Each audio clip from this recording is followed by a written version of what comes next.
Fasten your seatbelts. It's going to be a bumpy night. No one thinks we have the balls to pull this off. Okay, girls.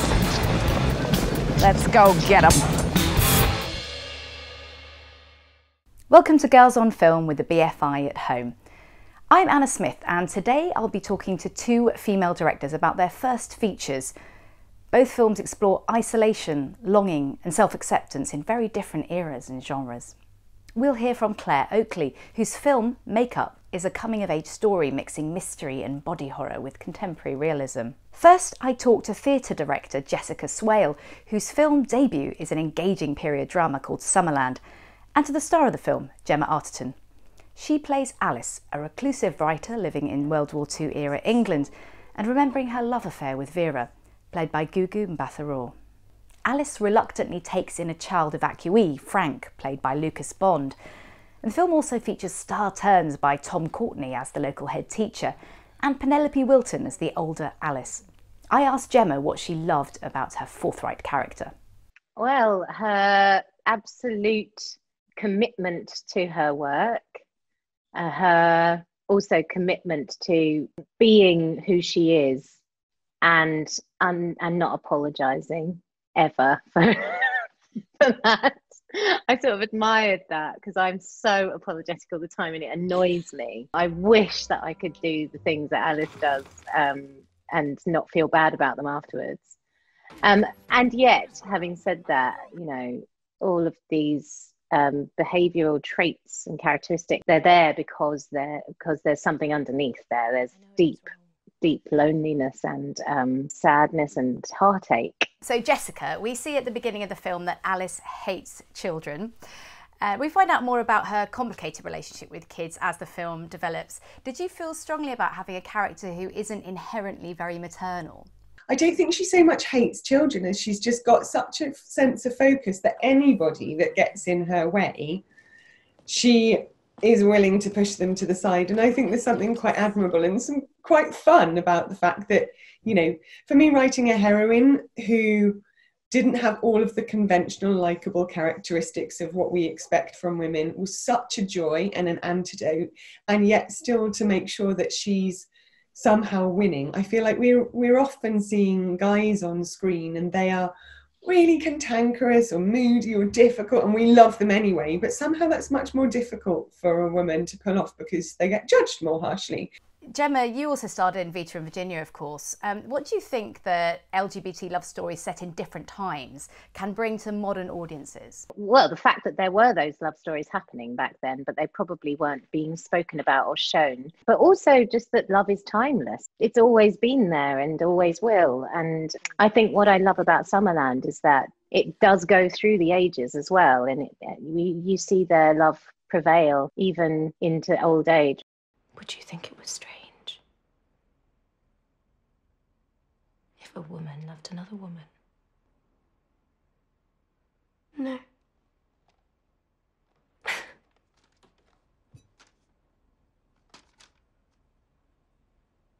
Sorry. It's not you. You didn't. It's just most people think it's wicked. Why?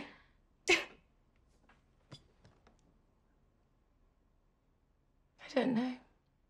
There's a lovely scene where Frank asks Alice about her sexuality and then he deals very well with the conversation. It feels like a very important moment. That scene was was a really pivotal scene for me as a writer because it was the first time that I cried when I was writing the script. I don't know whether I ought to admit that, but it was at a moment when I had just got so frustrated with the amount of sort of obnoxious prejudice in the world, and not specifically about the question of being gay or not, but just in terms of, it felt like with Brexit we were going through a moment which was sort of fundamentally bringing out racist tendencies, and I felt as a woman often that I got judged, or as a woman who was in a relationship with my boyfriend and hadn't had children, I felt sometimes people judged me on that, for example.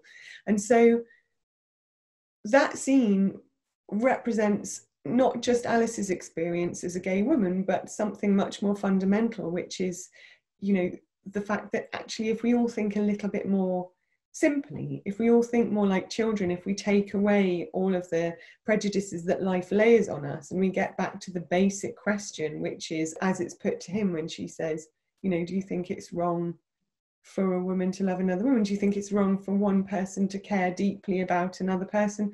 Why would anybody else think that? And why would anybody judge somebody else for who they choose to love? And that felt to me like, even if that's the one moment that gets remembered from this film, like that epitomizes what's important to me in my heart and soul so much that I'm really glad if that gets embraced by people.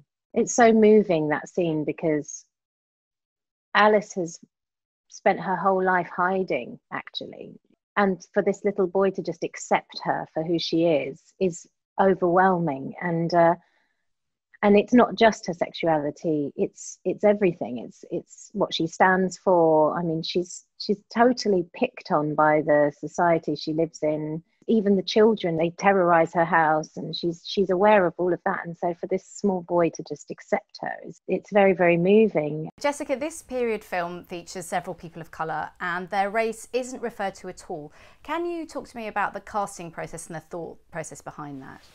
Yeah, absolutely. I mean, in the same way that I don't specifically engage with the issue of the fact that they're two women, it's a story about two people who are gay, but that's not the theme. And it was important for me that the reason why their relationship doesn't work isn't because it's difficult because it's the 20s and there's a race question, or it's difficult because it's the 20s and there's a question of being gay. They have the same issues as everybody else does. They want two different things from a relationship. And I think that so much of the time, for a gay story or for a story about an interracial couple to come to the big screen, that has to be the theme of the film. And it's really important that we begin telling these stories as everyday stories, and that they don't become where race and gender isn't the focus. But the other aspect of it was a very conscious choice to say, yes, this is a film set in the 20s and set in the 40s, but regardless of whether it's historically accurate or not, which, to be honest, it is relatively historically accurate to have a diverse population in a film, despite the fact that everybody believes it isn't, because films always whitewashed history. I'm a modern filmmaker. I'm making films in 20 whatever, whenever. I live in South London. I want to go to the cinema with all the people in my community, and for the people in that community to be able to sit with me in the cinema and feel like they are reflected on screen. And I feel like diversity on our screens is absolutely vital. And I'm not making a documentary, I'm making a fictional film. And if there's flying castles in the film, then having a lady of Indian origin in a shop, big deal. Like, if people want to argue with me about that, bring it on. I'm 100% with Jess. The world we live in should be reflected on screen these days. And it's been, you know, even now, and I look back on some of the films from way back when, and you see people doing brownface and blackface. And I recently made a remake of Black Narcissus, which is set in Nepal, and the original film is a masterpiece, but whew, there is some crazy brownface and blackface going on there, and it's just ridiculous. And so, yeah, I'm all for it as well. Summerland is in cinemas now. Yes, I did say cinemas. Of course, some are reopening now after closing at the beginning of March, which is great. My next guest is Claire Oakley, a writer-director whose film Makeup screened at last year's BFI London Film Festival, and it's now on Curzon Home Cinema. It's an absorbing psychosexual thriller starring Molly Windsor as Ruth, a teenager who visits her boyfriend at a Cornish holiday camp and becomes obsessed with a local girl called Jade. I was riveted by the tension in the drama and by seeing Ruth's story unfold. It felt like a really personal film, and I was fascinated to know more about the process of taking this film from page to screen. It is, as you say, a really personal film. It's not autobiographical, though. The characters and the setting and the circumstance was all fiction, but the sort of emotional journey that she goes on and the psychology of her character is very personal to my own experiences. And that took quite a lot of sort of digging back into my own memories, and even looking back at sort of old diary entries or photographs and trying to mine my own experience and put that into the script in an interesting and dramatic way. The core of the original idea I wrote like 9 years ago, and it was as a short film, and it was kind of a very small mood film about a girl following another girl through some streets in this foreign town. And I had that idea, wrote it out, and I got onto a short film development scheme, and we were all sent off to Croatia. There were about 20 or 30 other directors, and we'd all read each other's work. And at the time I was in a heterosexual relationship, I was married, thought I had my life sorted on one direction. Anyway, I went on the scheme, and this other director came up to me on the first day and said, "Oh, so you're a lesbian then?" And I didn't know what he was talking about, and he'd read my work, this girl following the other girl, and he'd seen it as a story about female desire. And that wasn't at all my reading of it. I thought it was about someone looking for their sister, or I didn't really know at that point, but I was just sort of exploring it. And then about 5 years later, I'd never made it as a short film, and it always just remained as a script. But things had changed in my own life, and I looked back at that project and what he'd said and his interpretation, and thought maybe he'd been completely right.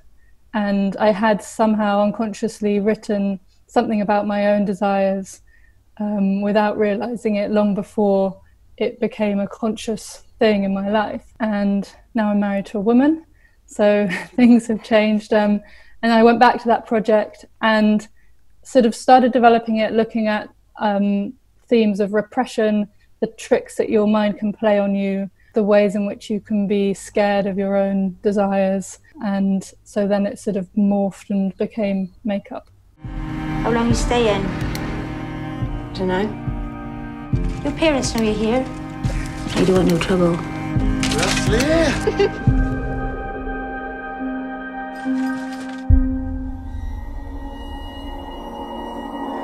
you know a girl with a long red hair? It's not about what it looks like. It's how it makes you feel. What's going on? I've seen someone in one of the vans. There's no one in those vans. There's this girl. She's got a bit of a reputation, you know. Reputation for what? Why are you looking at me? I was on this scheme for emerging filmmakers. So I applied to that with just a sort of outline of an idea. It was just a couple of pages.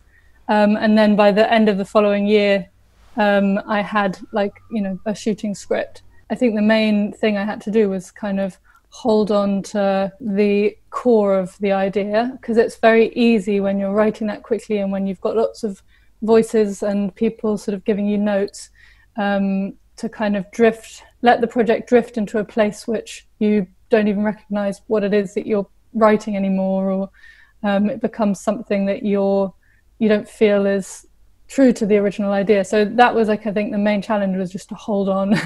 There are characters in the film who are judgmental and homophobic. Can you talk to me a little bit about the decision to include those moments? Yeah, I was interested in her being an outsider coming to this quite close-knit community, and it wasn't necessarily, I didn't want it to be a community that was necessarily gonna sort of show her a whole new way of life. It was a much more internal journey for her.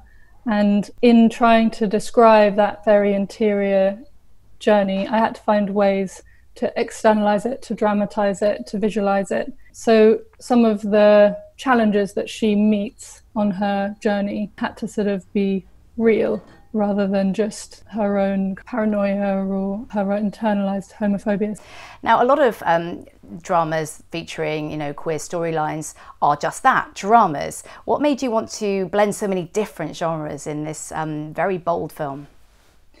So it really came from a desire to show her feelings. She's a teenager, her feelings, her fantasies, her desires are strong. So in order to try and express what was going on in her head, I felt that I needed really to step into a more surreal space. The things that she's doing in day to day are quite mundane. She's cleaning caravans, and I just wanted to show sort of that there was this other fantasy world happening underneath. It wasn't really an idea to be like, let's mix elements of horror or body horror and thriller into the film.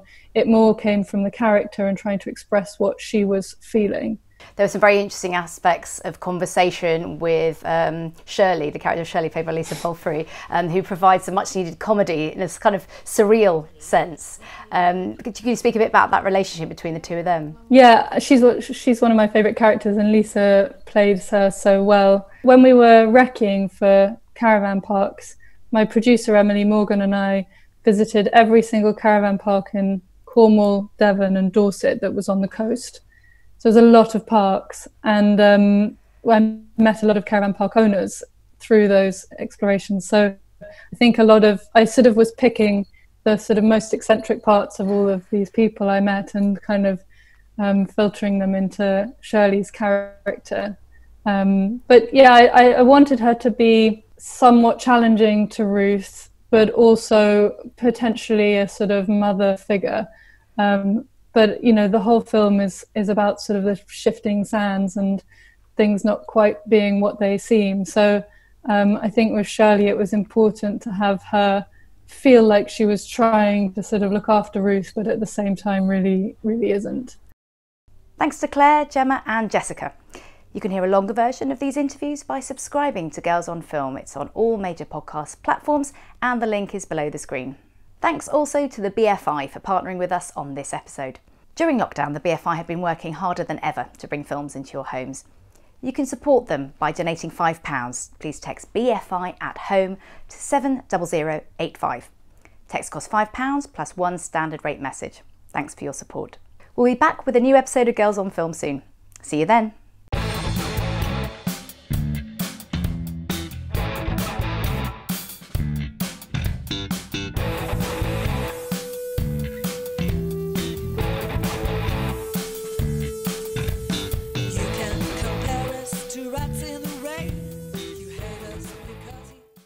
The sea is a great healer. After I learned to swim, I was no longer afraid of dogs.